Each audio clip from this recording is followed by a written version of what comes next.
My daily routine. My daily routine is very simple. I follow it every day. A good routine helps me stay healthy and active.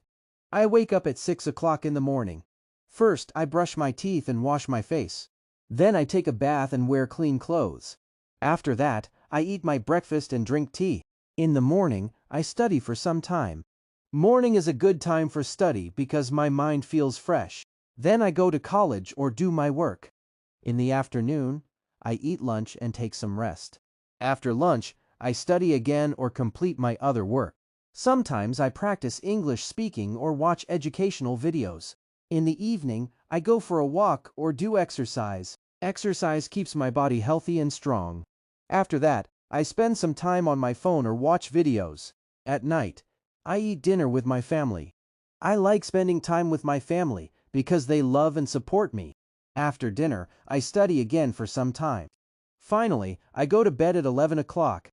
I sleep well so that I can wake up fresh the next morning. My daily routine is simple but useful. It helps me stay disciplined, healthy, and happy.